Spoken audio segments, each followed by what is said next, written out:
எந்த படத்துக்குமே இல்லாத கால்ஸ் எனக்கு இந்த படத்துக்கு வருது. அப்படி யார் பண்ணான்னு தெரிஞ்சுக்கலாம். அவ்வளோ நிறைய ஆர்டிஸ்ட் கால் பண்ணாங்க. எனக்கு வந்து தீபக் அண்ணா வந்து தீபக் பிக் பாஸ் தீபக் எனக்கு ரொம்ப க்ளோஸ் அண்ணா. எனக்கு வந்து 5:30 மணிக்கு கால் அடிக்கிறாரு காலையில். நான் ஏதோ என்னாச்சு ஏதாச்சுன்னு சரி ஃபோன் அடிச்சு எனக்கு தூக்கம் வர மாட்டேன்றா. இல்லடா இது இந்த படம் ஏதோ ஒன்று எனக்குள்ள மண்டைக்குள்ள பூந்து ஏதோ ஒன்று பண்ணுது, எனக்கு ஒரு மாதிரி இருக்குது. நான் பாதி தான் பார்த்துருக்கேன், என்னால் இதுக்கப்புறம் அண்ணா தயவு செஞ்சு. அதே போல் தாடி பாலாஜி மைக்கி இது வேற மாதிரி இருக்குடா டே போடா இன்னமும் வேற மாதிரி அப்படி அப்படி. இப்போ அந்த சைக்கோ த்ரில்லர் அப்படின்னாலே அதில் ஒரு விஷயம் வந்து பேரண்டிங். உங்களுக்கு அது ரிப்பீட் ஆகிற மாதிரி எதுவும் தோணலையா? இன்னொரு கிளைமேக்ஸாகவே ஒன்று இருந்துச்சு. ஓகே, ஆல்டர்னேட்டிவ் கிளைமேக்ஸ் படிச்சிட்டோம். கோர்ட் வந்து ஜட்ஜ்மெண்ட் வந்து இல்லைன்ற வந்து நம்ம ஸ்பாய்லர் படம் வரும் பிளாக். அந்த கிளைமேக்ஸில் வர்ற நம்ம அதை ரிவீல் பண்ண வேணாம், ஆனால் உங்களுக்கு அது யாருன்னு ஏதாவது ஒரு ஐடியா இருக்கா? இந்த ரிவ்யூஸ்லாம் நான் பார்க்கும்போது இது மலையாள ஃபிலிமாக இருந்தால் இப்போ வந்து எல்லோரும் பாராட்டியிருப்பாங்க. ஏன்னா இந்த வார்த்தையே ஒரு பெரிய டேரக்டரை சொல்லி கேட்டிருக்கேன். இது மலையாளம், தமிழ், ஹிந்தி, இங்கிலீஷ் இது எல்லாத்தையும் தாண்டி நல்ல கண்டென்ட். அது எங்கே இருந்தாலும் கரெக்டாக போய் சேரும். அப்போ நீங்கள் மிஸ் பண்ண படங்கள்னு எதுவுமே இல்லை? இருக்குது, சிலதெல்லாம் இருக்குது ப்ரோ. இண்டஸ்ட்ரியை பொறுத்தவரைக்கும் அதெல்லாம் இல்லைன்னுலாம் சொல்ல முடியாது. லாஸ்ட் மூமெண்ட்டில் சில விஷயங்கள் நடக்கும். அது யார் பண்ணுறா, எதுக்காக பண்ணுறாங்க, எங்கிருந்து நடக்குதுன்னா நமக்கு எதுவுமே தெரியாது. எண்ட் ஆஃப் த டே நம்ம என்னென்னா அந்த படத்துக்குள்ளே நம்ம இல்லை. நமக்கு வர்ற ஒரு ஆப்பர்ச்சுனிட்டி வேற ஒருத்தரால் வந்து தடப்படுதுங்கிற அந்த மனநிலை இருக்குல்ல. இல்லை, நான் என்றைக்குமே பிரேக் ஆக மாட்டேன். நான் பிரேக் ஆனதே கிடையாது. ஏன்னா எனக்கு என்னென்னா எங்கள் அப்பா எனக்கு என்னைக்குமே ஒரு விஷயம்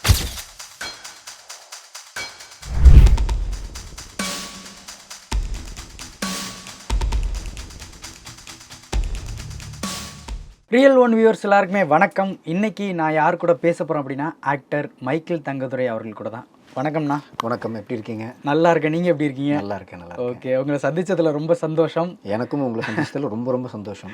ஓகே, ஸ்டீபன் மூவிக்கு எங்களுடைய வாழ்த்துக்கள். ரொம்ப நன்றி. ஆமாம், ஒரே பாராட்டு மலைகளாக இப்போ வந்து கொஞ்சம் கொஞ்சமாக அப்படியே கூடிக்கிட்டே இருக்கு அப்படின்னே சொல்லலாம். ஏன்னா எல்லோரும் போய் தேட ஆரம்பிச்சிட்டாங்க. என்னடா திடீர்னு ஒரு படம் வந்திருக்கான், அது என்ன படம்னு போய் பார்ப்போமே அப்படின்னு சொல்லி எல்லாருமே பார்க்குறாங்க.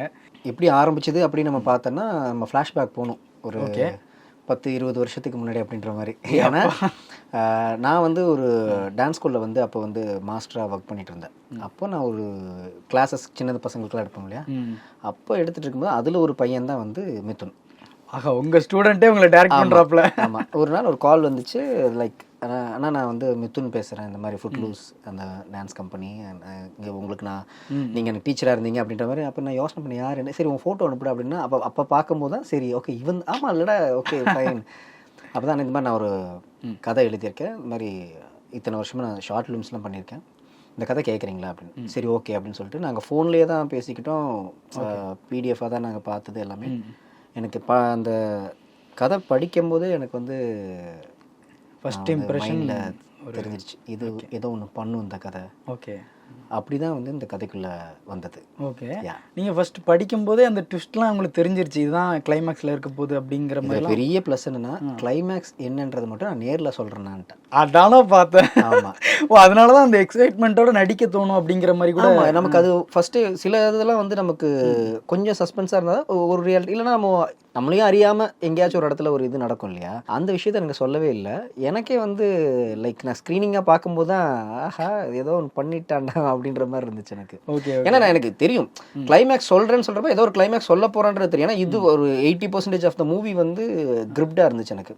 ஓகே, ஸோ அந்த கிளைமேக்ஸ் அந்த 20% எப்படி இருக்க போகுது அப்படின்ற ஒரு க்யூரியாசிட்டி எப்பவுமே இருந்துச்சு. பட் ஸ்டில் இவ்வளோ தூரம் ஒருத்தங்க நல்லா பண்ணுவோம், அதையும் கரெக்டாக பண்ணுவான்ற நம்பிக்கையில் இறங்கினது தான். ஓகே, அந்த 80%னா அந்த ஜட்ஜ்மெண்ட் வர்ற வரைக்கும் உங்களுக்கு தெரிஞ்சிருச்சு. ஆமாம் ஆமாம் ஆமாம். ஆனால் அது எனக்கு என்ன அதுலேருந்து ஒரு டவுட்னா, ஜட்ஜ்மெண்ட் வந்து இப்படி ஒரு ஜட்ஜ்மெண்ட் இருக்குது, ஆனால் வந்து கதையாக பார்க்கும்போது இப்படிப்பட்ட ஒருத்தருக்கு இந்த ஜட்ஜ்மெண்ட்டா அப்படின்னு நமக்கு ஒரு தாட் வந்திருக்கும்ல, அதை எப்படி நம்ம அக்செப்ட் பண்ணிக்கிறோம்னு தோணுச்சு. ஏன்னா கிளைமேக்ஸ் அதுதான் சொல்கிறேனே, கிளைமேக்ஸ் இது எல்லாத்தையும் பிரேக் பண்ணுற மாதிரி இருக்கும் ஒரு நம்பிக்கை விஷயம் இருக்குல்ல, அது என்கிட்ட சொன்னனால தான் ஓகே நம்ம வந்து இதை நம்ம அக்செப்ட் பண்ணிக்கிட்டோம். ஓகே இவன் ஏதோ ஒரு லைன் வச்சு ஒரு விஷயத்தை வச்சிருக்கான், அதை நான் எப்படி எனக்கு வந்து டப்பிங் டைமில் போட்டு காமிப்பான்றது எனக்கு தெரிஞ்சு போச்சு. அதை பிரேக் பண்ணுறது நான் ஆக்சுவலி வெயிட் பண்ணிருந்ததே அந்த கிளைமேக்ஸ் 20 நிமிஷம் எனக்கு எப்போ காமிக்க போகிறான் அப்படின்றது தான். ஸோ டப்பிங்கில் கூட எனக்கு பெருசாக இல்லை, ஆனால் தியேட்டரில் நான் பார்க்கும்போது நம்ம ஸ்க்ரீன் பண்ணுவோம் இல்லையா, அப்போ பார்க்கும்போது எனக்கு அதோட இம்பாக்ட் ஓகே கரெக்டான ஒரு விஷயம் தான் பண்ணியிருக்காங்க அப்படின்னு. மேபி நீங்கள் அந்த கிளைமேக்ஸில் உங்கள் போர்ஷன்ஸ் இல்லாததுனால அதை See, நம்ம வந்து அந்த இதில் வந்து த்ரூ அவுட் நம்ம வந்து போகிற இன்வெஸ்டிகேஷன் போகிறோம். ஒரு பாயிண்ட்ல வந்து கோர்ட் வந்து ஜட்ஜ்மெண்ட் வந்து இல்லைன்ற அந்த நம்ம ஸ்பாய்லர் பட வரும். ஓகே, அதனால வந்து அதுக்கப்புறம் என்ன அப்படின்னு ஒரு மேட்டர் இருக்குல்ல, அதுதான் நான் வெயிட் பண்ணேன். அதுவும் அவன் ஃபஸ்ட்டே சொல்லிட்டான், ஆனால் கிளைமேக்ஸ் வேறு ஒன்று பண்ணுறோன்னா நீங்கள் வந்து நான் உங்களுக்கு காமிக்கிறேன் அப்படின்ற மாதிரி சொல்லி தான். இப்போ அந்த சைக்கோ த்ரில்லர் அப்படின்னாலே அதில் ஒரு விஷயம் வந்து பேரண்டிங், அது சரியாக இல்லைன்னா அந்த பசங்க தவறி போயிடுவாங்கங்கிறது நம்ம நிறைய தமிழ் சினிமாலே பார்த்துருக்கோம், மலையாள சினிமா அந்த மாதிரி எல்லாத்துலேயுமே பார்த்துருக்கோம். நீங்கள் வந்து ஃபஸ்ட்டு அதை படிச்சிட்டிங்க, ஜட்ஜ்மெண்ட் வரைக்கும் படிச்சிட்டிங்க, அந்த ப்ரீ கிளைமேக்ஸ் வரை படிச்சிட்டிங்க, அதில் அதுதானே இருந்தது. ஆமாம், பேரண்டிங். உங்களுக்கு அது ரிப்பீட் ஆகிற மாதிரி எதுவும் தோணலையா? இப்போ எனக்கு சொல்லும்போது இன்னொரு கிளைமேக்ஸாகவே ஒன்று இருந்துச்சு, நாம அது படிச்சிட்டோம். ஓகே, ஆல்டர்னேட்டிவ் கிளைமேக்ஸ் படிச்சிட்டோம். பட் நான் வந்து மித்துன்ட்ட கேட்குறேன், மித்துன் இது வந்து இதுதான் எப்படின்னா, ஆனால் நீங்கள் பண்ணுங்கண்ணா அது கரெக்டாக இருக்கும். ஓகே, ஸோ இப்போ நம்மகிட்ட சொல்லும் போது த்ரூ ஆனால் அதுக்கு அந்த கிளைமேக்ஸும் பார்த்தீங்கன்னா கரெக்டாக இதுக்கு அடுத்தது என்ன அப்படின்ற மாதிரி தான் ஒரு லீட் கொடுத்து நம்ம அந்த நம்பிக்கை. ஆனால் அது வந்து டோட்டலாக உடச்சதே வந்து நம்ம யாருக்குமே தெரியாமல் ஒரு விஷயத்தை அழகாக ஷூட் பண்ணி இது ஒர்க் அவுட் ஆகும் அப்படின்னு ரைட்டராக இருக்கிற கோமதியும் சரி மித்துனும் சரி 2 பேருமே அதை நம்பினாங்க. ஓகே, அந்த லீடர் ஒரு ரைட்டரும் ஒர்க் பண்ணியிருக்காங்க, கோமதி சங்கர் அது ரைட்டர். அந்த படத்துக்கு 2 பேர் சேர்ந்து தான் அது வந்து எழுதி ஒர்க் பண்ணது, மித்துன் அண்ட் கோமதி. ஓகே, இந்த படத்தோட இந்த ரிவ்யூஸ்லாம் நான் பார்க்கும்போது ஒரே ஒரு இது வந்து எனக்கு கொஞ்சம் இன்ட்ரெஸ்டிங்காக இருந்தது. ஆனால் அதை எப்படி சொல்கிறதுன்னு தெரியல, ஒரு மிக்சடு எமோஷன்னா, இது மலையாள ஃபிலிமாக இருந்தால் இப்போ வந்து எல்லோரும் பாராட்டியிருப்பாங்க. ஏன்னா இந்த வார்த்தையே ஒரு பெரிய டேரக்டரே சொல்லி கேட்டிருக்கேன், என் படம் மலையாளத்தில் எடுத்திருந்தா எல்லோரும் பாராட்டியிருப்பாங்க அப்படின்னு சொல்லிட்டு. அதை நீங்கள் எப்படி பார்க்குறீங்க? நான் என்னை பொறுத்த வரைக்கும் ஒரு பொருள் எப்படி போய் சேருதுன்றதை நான் பார்ப்பேன். அது நல்லா சேர்ந்துருச்சுன்னா எல்லாருமே பயங்கரமாக கொண்டாடுவாங்க. அது கரெக்டாக போய் சேரலை அப்படின்னா நம்ம அந்த இடத்துல வருத்தப்படக்கூடிய ஒரு இடம் வரும். என்னை பொறுத்த வரைக்கும் அந்த கரெக்டாக கொண்டு போய் சேர்த்தணுன்றது தான் நான் பார்ப்பேன். நான் இது மலையாளம், தமிழ், ஹிந்தி, இங்கிலீஷ் இது எல்லாத்தையும் தாண்டி நல்ல கண்டென்ட் அது எங்கே இருந்தாலும் கரெக்டாக போய் சேரும், அது நல்லபடியாக ஓடும். இதுதான் நான் நம்புகிறேன். ஓகே, அதனால தான் இப்போ 5ஆம் தேதி ரிலீஸ் ஆனாலும் அது கொஞ்சம் கொஞ்சமாக பூம் ஆகிட்டு இருக்கு அப்படின்னு சொல்லலாம். ஆமாம். இப்போ பாருங்கள், இப்போ வேர்ட் ஆஃப் மவுத்ன்றது தான் ஒரு விஷயம். இந்த படத்தை பொறுத்த வரைக்கும் அது ரொம்ப ஆர்கானிக்காக நடக்குதுன்னு நினைக்கிறேன் நான். அவங்களே பார்க்குறாங்க, பார்த்து 4 பேர் பேசுகிறாங்க.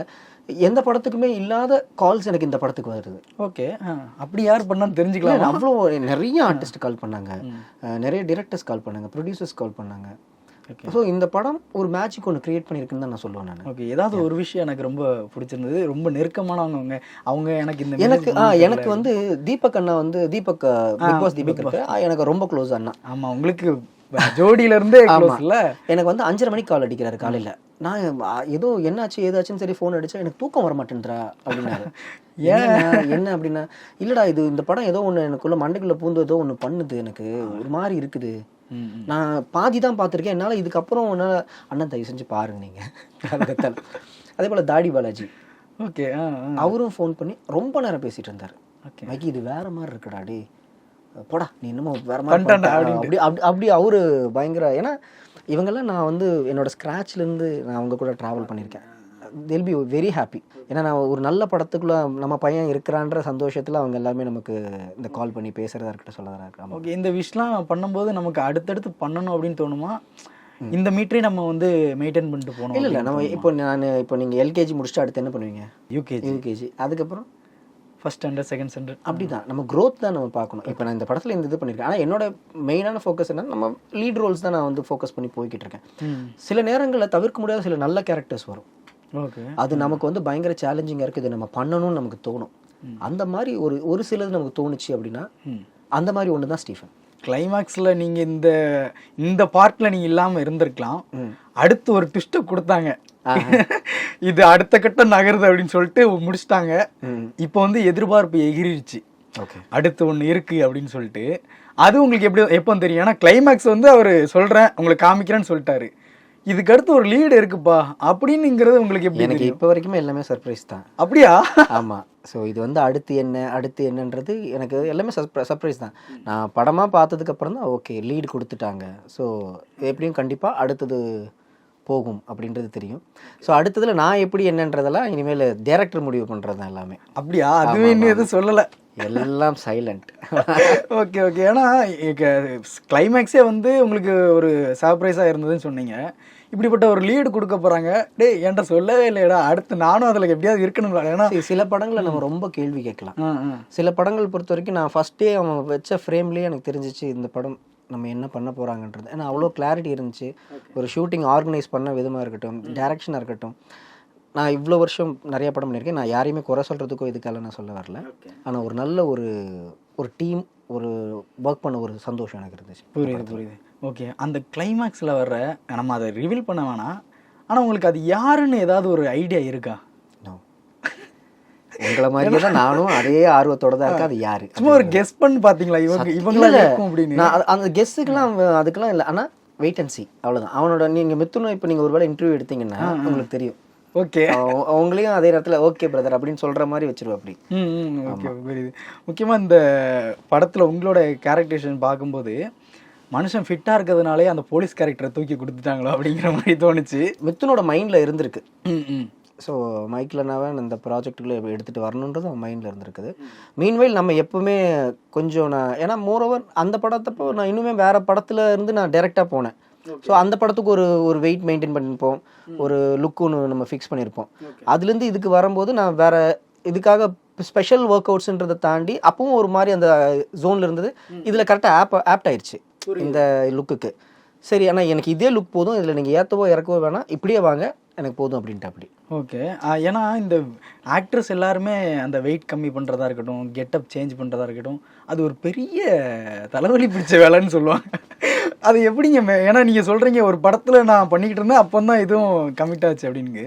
அது எப்படி மெயின்டைன் பண்ணுறீங்க? அதுதான் அந்த படம் லைக் ஒரு 10 நாள் கேப்குள்ளே இந்த படம் ஷூட் ஆரம்பிச்சது எனக்கு. ஓகே, அது முடிச்சுட்டு அப்படியே லுக் சேஞ்சோட நான் போனது தான் இந்த படம்.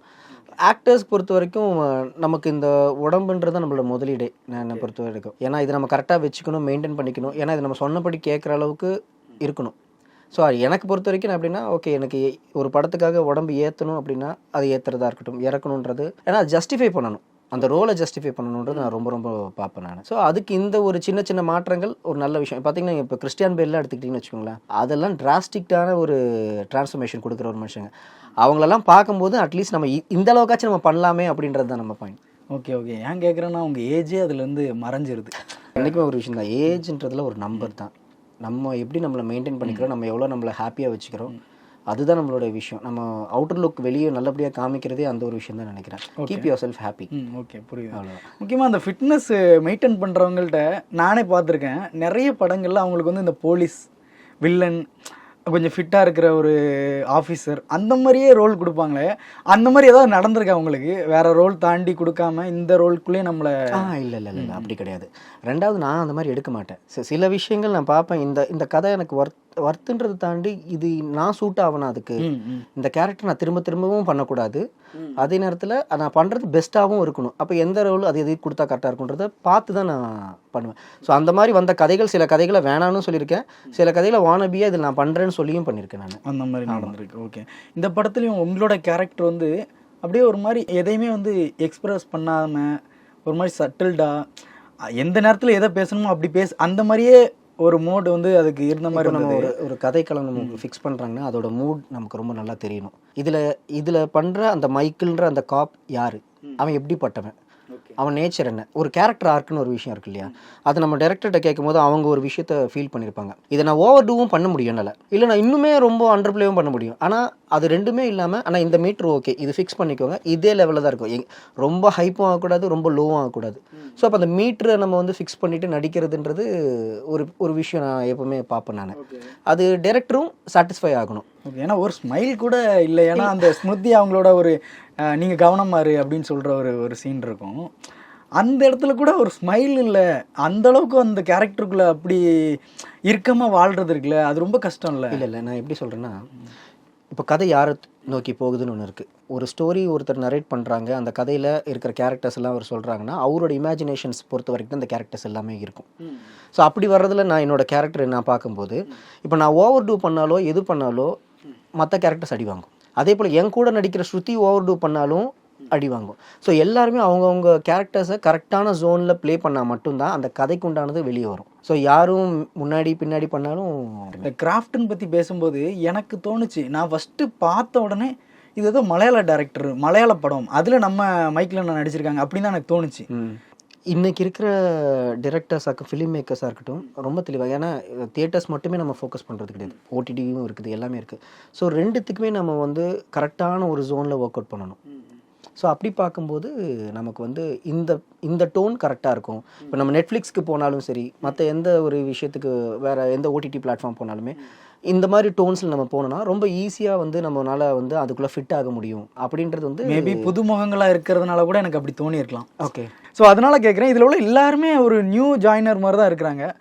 ஸோ அந்த ஒரு நம்பிக்கை எப்படி வந்தது உங்களுக்கு? ஏன்னா நீங்கள் இத்தனை படம் ட்ராவல் பண்ணிட்டீங்க, உங்களுக்கு ஒரு ஜேர்னி இருக்குல்ல, புதுசாக வர்றவங்களை நம்பி நம்ம போகலாங்கிற ஒரு. எல்லாருமே வந்து புதுசாக வர்றவங்க தான் வந்து பழசாகிறது. ஸோ என்னை பொறுத்த வரைக்கும் அவங்களுடைய ஒர்க்கிங் ஸ்டைல்னு ஒன்று விஷயம் இருக்குது. நம்ம நார்மலாகவே வந்து பார்ப்போம். இப்போ நீங்கள் ஒரு வண்டி வாங்குறீங்கன்னா நீங்கள் என்ன பண்ணுவீங்க? ஓகே, ஓட்டி பார்த்தா டெஸ்ட் ட்ரைவ் பார்ப்பீங்க. ஓகேவா? ஸோ இதுதான் பாயிண்ட். இப்போ நம்ம அவங்க படம் நம்ம கதையாக கேட்கும் போதும் சரி, அவங்க நரேட்டிவ் ஸ்டைல் எப்படி இருக்குது, அவங்களோட மேக்கிங், இதுக்கு முன்னாடி அவங்க ப்ரீவியஸாக ஒரு ஷார்ட் ஃபிலிம்ஸ் பண்ணியிருக்கலாம், சிலர் வந்து சில ஷோ ரீல்ஸ் வச்சிருப்பாங்க, அதெல்லாம் நம்ம பார்க்கும்போது ஒரு நம்பிக்கை நமக்கு கிடைச்சிடும். ஓகே, இவங்கனால சொன்ன விஷயத்தை டெலிவரி பண்ணிடுவாங்க ஓகே அப்படின்றது தான். ஸோ நான் ஷூட்டிங் ஸ்பாட்டே போனதுக்கப்புறமா எனக்கு ஒரு டவுட் இருந்துச்சு. ஸோ சொன்ன மாதிரியான படம் வந்துருமா அப்படின்ற எனக்கு டவுட் இருந்துச்சு. நான் கேட்டேன், டே ஷார்ட் ஃபிலிம் தான் எடுக்கிறீங்களா அப்படின்ற மாதிரி தான் நான். ஏன்னா அந்த ஃபாஸ்ட் இருக்கும், டக்கு டக்கு ஆனால் போதும், இது போதுன்றவாங்க. நம்ம எக்ஸ்ட்ரா ஒன் மோர்னா கூடவே டேரக்டரை பொறுத்த வரைக்கும் கிளாரிட்டி, ஆனால் எனக்கு இதுதான் வேணும், அதில் ரொம்ப தெளிவாக இருப்பேன். இல்லைடா நான் இன்னொரு எக்ஸ்ட்ரா, ஆனால் இல்லைண்ணா இது மட்டுமே போதும், இது கரெக்டாக இருக்குது. நான் அப்போ எனக்கு டவுட்டில் தான் இருந்தேன். ஓகே, இது ஏதாச்சும் ஷார்ட் ஃபிலிம் மாதிரி தான் ட்ரை பண்ணுறாங்க. ஆனால் நான் கோகுலோட ஃப்ரேம் பார்த்ததுக்கப்புறம் தான் வந்து நான் புரிஞ்சுக்கிட்டேன், ஓகே நம்ம எதிலும் ஒரு பெரிய ஒரு விஷயத்துக்குள்ளே நம்ம இருக்கோம், இன்னும் ரெஸ்பான்சிபிலிட்டி ஜாஸ்தி, இதில் இன்னும் நம்ம தெளிவாக பண்ணணுன்றதில் எனக்கு ரொம்பவே அந்த படத்துக்குள்ளே ஈடுபாடு கொண்டு போனதுக்கு காரணம் கோகுலோட ஃப்ரேமிங்கும் ஒரு முக்கியமான விஷயம். நிறைய ஃப்ரேம்ஸ் அப்படி தான். இப்போ வந்து மெயின் லீடாக ஒன் ஆஃப் த லீடாக கோமதி அவர்கள் நடிச்சிருந்தாங்க. அவங்களுக்குமே வந்து நிறைய இடங்களில் ஆடியன்ஸோட இன்ட்ராக்ட் பண்ணுறது இருந்தது. அது உங்களுக்கு கனெக்ட் ஆச்சா? எனக்கு ஒரு இடத்துல எப்படின்னா, கிளைமேக்ஸில் வந்து இதை யார்ட்டையும் சொல்லிடாதீங்க அப்படின்னு ஒரு டைலாக். ஆக்சுவலாக எனக்கு அது எப்படி தோணுச்சுன்னா, டேரக்டர் ப்ரொமோஷனெல்லாம் உட்காந்து சொல்ல வேண்டாம், அவரே வந்து ஆடியன்ஸ்கிட்ட இதை யார்ட்டையும் சொல்லிடாதீங்க அப்படிங்கிற மாதிரி சொன்ன மாதிரி இருந்தது. ஸோ அந்த மாதிரி ரொம்ப யதார்த்தமாக இருந்த டைலாக்காக இருக்கட்டும், அந்த ஃப்ரேமாக இருக்கட்டும், அந்த ஒரு சீனாக இருக்கட்டும், அதெல்லாம் எப்படி நீங்கள் பார்த்தீங்க? நீங்கள் சொன்னதிலே தான் பதில் இருக்குது. அந்த யதார்த்தம்னு ஒரு விஷயம் சொன்னீங்க இல்லையா, இப்போ உங்களால் அதை கனெக்ட் பண்ண முடிஞ்சதில்லை, நீங்கள் அதை வந்து என்ஜாய் பண்ணீங்க இல்லையா, சேம் அதே தான் நானும் அங்கே ஃபீல் பண்ணேன். நான் படமாக பார்க்கும்போதும், ஏன்னா ஒரு ஒர்க்கிங் ஸ்டைல் அவங்க ஒரு பேட்டர்ன் வச்சுட்டாங்க, அவங்களுக்குள்ள ஒரு ஃபீல் பண்ணிட்டாங்க. நான் இதை சொல்கிறேன், நீங்கள் கேளுங்க. அந்த இடத்துல இருக்கும்போது அதை கரெக்டாக அவன் கடத்திட்டான் அதுக்குள்ளார. ஸோ அதனால் நம்மளால் ஈஸியாக வந்து அதை புரிஞ்சிக்க முடிஞ்சிச்சு எல்லாருனாலையும். ஓகே, இது சீரியஸ் ஃபிலிமாக இருந்தாலும் அவன் வந்து நம்மக்கிட்ட வந்து சொல்லி பாடுறா, என்ன இதை உட்காந்து பாரு அப்படின்னு சொல்கிற அளவுக்கு ஒரு விஷயத்த பண்ணுறான் இல்லையா, அது டிரெக்டரோட பெரிய பலம்னு நினைக்கிறேன். ஓகே, இந்த மாதிரி எங்கேயாவது ஒரு ஸ்கிரிப்ட் கேட்டு அந்த அந்த அந்த கேரக்டர் நமக்கு நல்லா ஒத்து வரும், நல்லா பண்ணும், இதில் ஒரு பொட்டென்ஷியல் இருக்குது அப்படின்னு தெரிஞ்சு அது மிஸ் ஆகிருக்கா உங்களுக்கு? இல்லை, அந்த மாதிரி எனக்கு வந்தது கிடையாது. இது கேரக்டராக நான் ஃபோக்கஸ் பண்ணி பண்ணதில்லை. எனக்கு வந்துச்சு அப்படின்னா அந்த கேரக்டராக வந்ததுன்னா இது வரைக்கும் நல்லதான் வந்திருக்கு. அதில் எனக்கு இது ஓகே, இது பர்ஃபெக்டாக இருக்குன்னு நான் போனது தான். ஓகே, அப்போ நீங்கள் மிஸ் பண்ண படங்கள்னு எதுவுமே இல்லை? இருக்குது, சிலதெல்லாம் இருக்குது ப்ரோ. இண்டஸ்ட்ரியை பொறுத்த வரைக்கும் நம்ம அதெல்லாம் இல்லைன்னுலாம் சொல்ல முடியாது. மிஸ் பண்ண படம் அந்த பேர் சொல்ல முடியாது, இந்த படம் அந்த படம்னு சொல்ல முடியாது. ஏன்னா உள்ளுக்குள்ள ஒரு இன்னர் பாலிடிக்ஸ்ன்றது எல்லா இடங்களும். அதனால் நம்ம நாளைக்கு ஒரு படத்துக்கு சைன் பண்ண வேண்டியதாக இருக்கும். நம்ம ஆசையாக ஆர்வத்தோடு இருப்போம், பா கிடச்சிருச்சுரா இந்த நம்ம வேற மாதிரி பண்ணுறோம் இந்த படத்தில் அப்படின்னு நம்ம நினைப்போம். இந்த லாஸ்ட் மூமெண்ட்டில் சில விஷயங்கள் நடக்கும். அது யார் பண்ணுறா, எதுக்காக பண்ணுறாங்க, எங்கிருந்து நடக்குதுன்னா நமக்கு எதுவுமே தெரியாது. எண்ட் ஆஃப் த டே நம்ம என்னென்னா அந்த படத்துக்குள்ளே நம்ம இல்லை, அது மட்டும்தான். ஸோ இப்படி நம்ம உண்மையாக ஒரு உழைப்பை போட்டு நம்ம இந்த ஒரு இடத்துக்கு வந்திருக்கோன்னா நமக்கு வர்ற ஒரு ஆப்பர்ச்சுனிட்டி வேற ஒருத்தரால் வந்து தடப்படுதுங்கிற அந்த மனநிலை இருக்குல்ல, அதை நீங்கள் எப்படி ஹேண்டில் பண்ணுவீங்க? அந்த டைம் உங்களுக்கு எப்படி இருக்கும்? அது இல்லைன்னா நம்ம வாழ்க்கையில் கிக்கே கிடையாது பிரதர். ஒரு சுவாரஸ்யமே கிடையாது. எல்லாமே உங்களுக்கு ஈஸியாக அமைஞ்சு உங்களுக்கு எல்லாமே ஈஸியாக அந்த ஹர்டில்ஸ்லாம் நீங்கள் தாண்டி போயிட்டீங்கன்னா விஷயமே இல்லை. 4 இடத்துல விழணும், அடிப்படணும். நாளைக்கு நீங்கள் மைக் பிடிச்சி பேசும்போது உங்களுக்கு பேசுறதுக்கு சில கதைகள் வேணும், சொல்கிற கதைகள் வேணும். நான் அப்படி தான் இதெல்லாமே பார்க்குறேன். நான் எல்லாமே வந்தேன், ஸ்ட்ரைட்டாக அடித்தேன், மேலே போயிட்டேன், வேறு லெவல் போயிட்டேன், நான் ஸ்டார் அப்படின்றது எனக்கு அதில் பெரிய உடன்பாடு எனக்கு என்றைக்குமே கிடையாது. நான் ஸ்கூல்லேருந்தே நான் ஃபெயில் ஆகி பாஸ் ஆகி இந்த கிளாஸ் தாண்டுனான்றதுலாம் அப்படி தான் என் வாழ்க்கை ஆரம்பிச்சிருக்கு. இப்போ வரைக்கும் எனக்கு இந்த ட்ராப் இதெல்லாம் எனக்கு பெரிய விஷயமா நான் பார்த்ததே கிடையாது. ஓகே, ஆனால் நம்ம இங்கே பேசும்போது நீங்களும் ஒரு மோட்டிவேஷனாக சொல்கிறீங்க, எனக்கும் ஒரு ஓகே இப்படி தான் நம்ம எல்லாருமே காமனாக இந்த விஷயங்கள் பேசுகிறது தான். ஆனால் அந்த டஃப் டைம்னு ஒன்று இருக்கும்ல, அந்த டைமில் நம்ம வந்து வெளியில் வர்றதுக்கு ஏதோ ஒரு விஷயம் நமக்கு ஒரு மோட்டிவேட்டாக இருக்கும்ல, அப்படி ஏதாவது ஒன்று இருக்கா? இல்லை அது செல்ஃப் மோட்டிவேஷனாக தான் இருக்குமா? இல்லை, நான் என்றைக்குமே பிரேக் ஆக மாட்டேன் பிரதர். நான் பிரேக் ஆனதே கிடையாது. ஏன்னா எனக்கு என்னென்னா, எங்கள் அப்பா எனக்கு என்னைக்குமே ஒரு விஷயம் சொல்லிக்கிறார், நீ ஒரு விஷயத்தை விட்டுட்டு வரனா முதல்ல யோசனை பண்ண அது எதுக்கு ஸ்டார்ட் பண்ணேன்னு. ஸோ அதுதான் என்னோட பாயிண்ட். நான் இது ஒன்று நடக்கலை அப்படின்றதுக்காக எல்லாம் முடிஞ்சு போச்சுன்றதுலாம் கிடையாது. இன்றைக்கி ஸ்டீஃபன் நடந்திருக்கேன், இது வரைக்கும் என் வாழ்க்கையில் நடந்த படங்கள் எல்லாமே என் வாழ்க்கையில் நடந்திருக்குது, இதுக்கப்புறமும் நடக்குது. விட்டதை பற்றி நான் இது யோசனை பண்ணுறது கிடையாது. விட்டதுன்றது நான் வாண்டடாக நான் இது வேணான்னு சொல்லிலாம் விட்டது கிடையாது. அங்கே யாருக்கோ அது லாபமாக இருந்திருக்கு, ஸோ அவங்களுக்கு அது யூஸ் ஆகிருக்குன்னு தான் நான் பார்த்துட்டு தாண்டி அதை நினச்சலாம் நம்ம வருத்தப்பட்டுட்டு இருந்தால் மூவ் ஆன் ஆக முடியாது பிரதர்.